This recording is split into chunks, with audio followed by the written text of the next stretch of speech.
Bismillahirrahmanirrahim. Assalamualaikum warahmatullahi wabarakatuh. Selamat datang di channel Sahabat Luar Biasa. Channelnya orang-orang luar biasa. Apa kabar teman-teman? Mudah-mudahan sehat selalu dan selalu dalam rahmat dan lindungan Allah Subhanahu wa taala. Amin ya robbal alamin.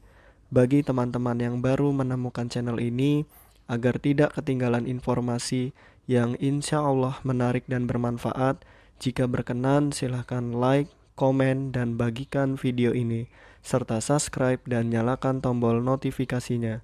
Syukron jazakumullah khairan. Alhamdulillahillazi bini'matihi tatimus solihat. Segala puji hanya milik Allah, yang dengan segala nikmatnya segala kebaikan menjadi sempurna. Salawat serta salam semoga tercurah limpahkan kepada Nabi Muhammad Sallallahu Alaihi Wasallam serta istri-istri beliau, saudara-saudara beliau, tabi'in, tabi'ut tabi'in, dan bagi kita yang insya Allah setia dan istiqomah mengikuti sunnahnya sampai akhir hayat. Amin ya robbal alamin.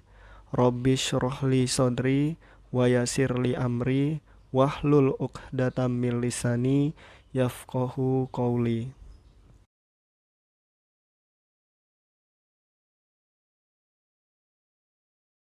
Baik, kita akan latihan soal kembali. Nomor 1, salah satu kriteria teori adalah dapat menjelaskan fenomena secara menyeluruh. Pernyataan tersebut menjelaskan kriteria teori yang bersifat A. Komprehensif, B. Jelas, C. Kontekstual, atau D. Efisien.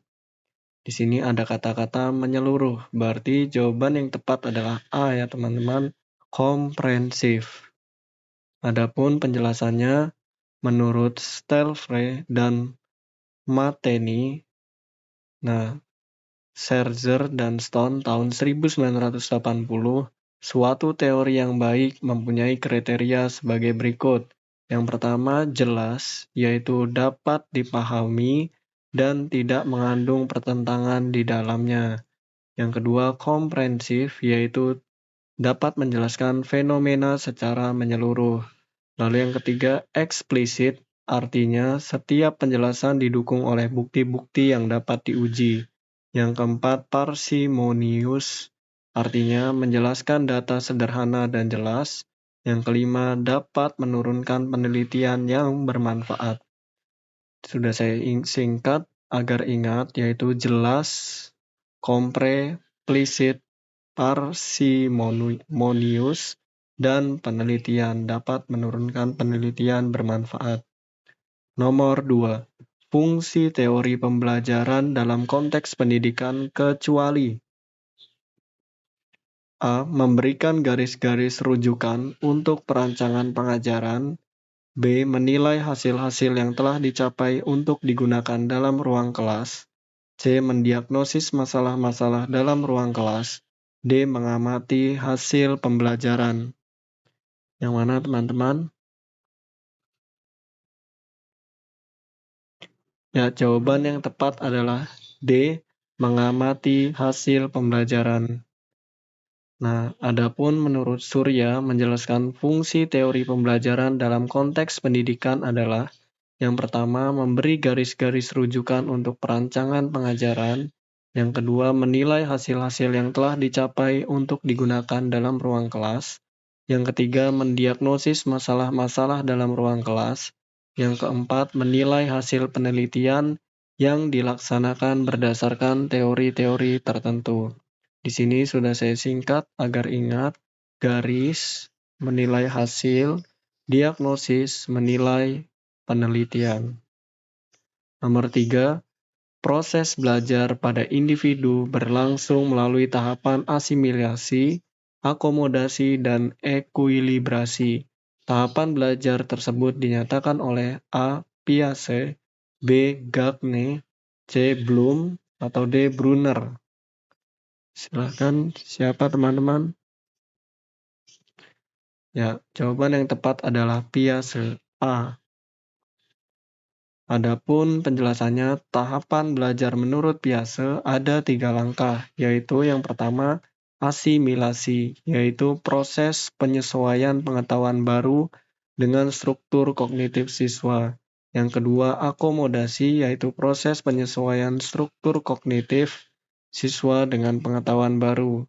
Lalu ekuilibrasi, yaitu proses penyeimbang mental setelah terjadi proses asimilasi dan akomodasi, yaitu akolibra, asimilasi, akomodasi, ekuilibrasi. Nomor 4. Pengajaran terprogram, belajar tuntas atau mastery learning merupakan contoh-contoh penerapan prinsip teori belajar A. Empirisme, B. Behaviorisme, C. Humanisme, atau D. Kognitivisme. Belajar tuntas, mastery learning, silakan teman-teman. Ya, jawaban yang tepat adalah B. Behaviorisme.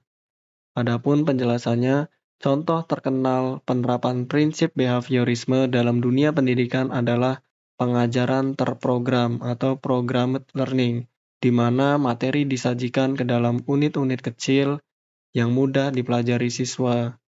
Nah, setiap kali unit tersebut selesai dipelajari siswa, segera memperoleh umpan balik. Respon yang benar diberi penguatan, biasanya berupa penguatan positif.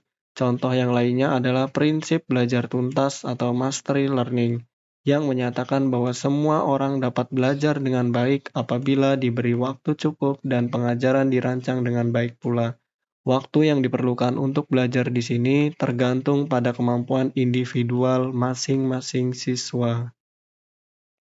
Nomor 5, belajar merupakan perubahan tingkah laku yang terjadi berdasarkan paradigma stimulus respon atau SR, yaitu proses yang memberikan respon tertentu terhadap yang datang dari luar. Konsep belajar tersebut merupakan konsep dari teori stimulus respon. Teman-teman sudah pasti behaviorisme. Nah, penjelasannya yaitu teori belajar behavior berdasarkan asumsi awal dari teori belajar behavior atau tingkah laku bahwa belajar merupakan perubahan tingkah laku yang terjadi berdasarkan paradigma stimulus respon, yaitu suatu proses yang memberikan respons tertentu terhadap yang datang dari luar. Maka dalam proses belajar, guru perlu memahami tujuan atau goal dari perilaku yang muncul. Oleh karena itu, sangat penting bagi guru untuk menetapkan tujuan-tujuan pembelajaran yang akan dicapai anak melalui satuan-satuan unit yang operasional. Nomor 6. Proses belajar dianggap berhasil jika siswa telah memahami lingkungannya dan dirinya sendiri. Pernyataan tersebut merupakan konsep teori belajar A. Behaviorisme, B. Kognitivisme, C. Humanisme, D. Nativisme. Nah, memahami lingkungan dan dirinya sendiri. Berarti teori apa, teman-teman? Ya, tentu saja teori humanisme. Adapun penjelasannya teori belajar humanisme. Pada dasarnya, teori ini bertujuan untuk memanusiakan manusia. Nah, sering dengar kan? Kita memanusiakan manusia.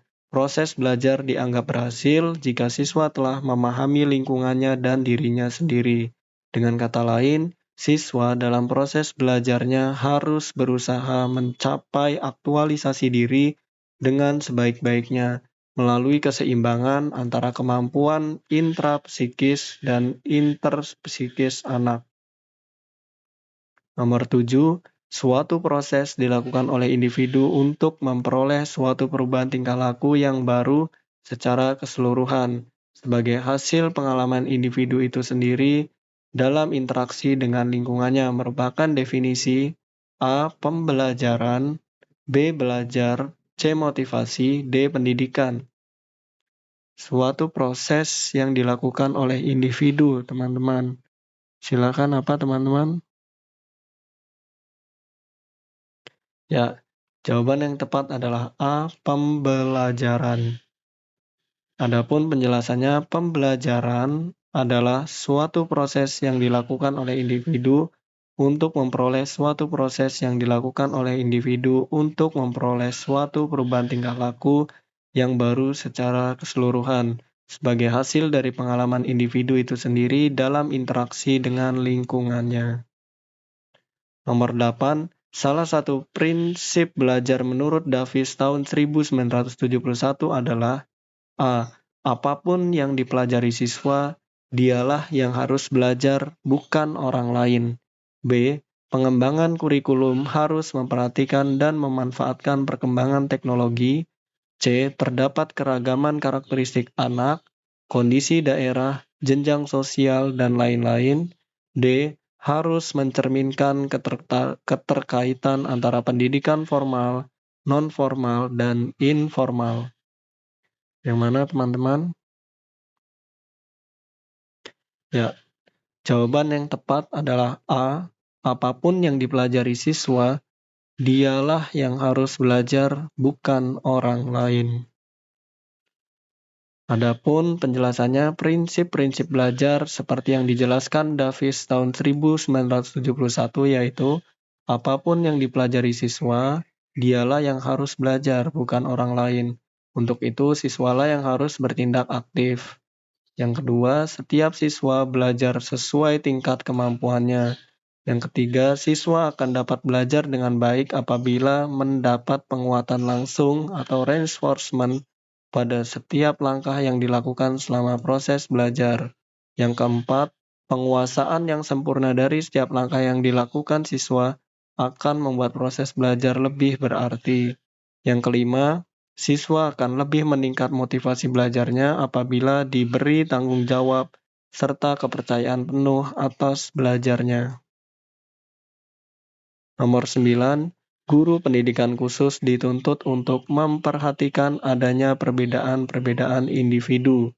Pernyataan tersebut sesuai dengan prinsip pembelajaran A. Prinsip kekonkretan, B. Prinsip keterarahwajahan, C. Prinsip individual, D. Prinsip keterarahsuaraan. Di sini ada kata-kata memperhatikan adanya perbedaan-perbedaan individu, berarti prinsip individual. Jawaban yang tepat adalah C, prinsip individual. Nah, prinsip perbedaan individual yaitu setiap peserta didik memiliki perbedaan-perbedaan dalam berbagai hal, seperti watak, intelijensi, latar belakang keluarga, sosial ekonomi, dan lain-lain. Dengan demikian, guru dituntut memperhitungkan dan mempertimbangkan perbedaan-perbedaan tersebut. Guru dapat memberikan pengayaan bagi peserta didik yang memiliki kemampuan lebih dan melaksanakan remedial bagi peserta didik yang memiliki kemampuan kurang atau mengalami kesulitan belajar. Nomor 10, yang dimaksud dengan prinsip kekonkretan yaitu A. Strategi pembelajaran yang digunakan oleh guru harus memberikan kesempatan kepada mereka untuk mendapatkan pengalaman secara nyata dari apa yang dipelajarinya. B. Pembelajaran harus memperhatikan latar belakang sosial anak tunarungu. C. Pembelajaran harus berlandaskan karakteristik belajar yang berimplikasi terhadap perbedaan pembelajaran secara individual. D. Pembelajaran harus diawali dari materi yang mudah ke yang sulit. Tentu jawabannya A ya teman-teman. Strategi pembelajaran yang digunakan guru harus memberikan kesempatan kepada mereka untuk mendapatkan pengalaman secara nyata dari apa yang dipelajarinya. Adapun penjelasannya, prinsip kekonkretan atau pengalaman penginderaan. Strategi pembelajaran yang digunakan oleh guru harus memberikan kesempatan kepada mereka untuk mendapatkan pengalaman secara nyata dari apa yang dipelajarinya. Strategi pembelajaran harus memungkinkan adanya akses langsung terhadap objek atau situasi. Anak tunarungu harus dibimbing dan dikembangkan semua modalitas indrawinya, seperti kemampuan vibrasi, kepekaan atau sensitivitas meraba, visual, mendengar, mencium, mengecap, dan mengalami situasi secara langsung yang sifatnya kontekstual, dan kemampuan memanfaatkan sisa mendengar bagi anak kurang dengar. Baik teman-teman, mungkin itu saja yang dapat saya bagikan. Apabila ada kebenaran, pastikan itu datangnya dari Allah Subhanahu wa Ta'ala, dan apabila ada kesalahan, pastikan itu datangnya dari saya. Maka apabila ada kebenaran, mohon doakan kebaikan, dan apabila ada kesalahan, mohon dimaafkan dan diingatkan. Syukron, jazakumullah khairan. Allahumma inni as'aluka ilman nafi'an, wa rizqan thayyiban, wa amalan mutaqabbalan. Subhanakallahumma wa bihamdika, asyhadu an la ilaha illa anta, astaghfiruka wa atubu ilaik. Wassalamualaikum warahmatullahi wabarakatuh.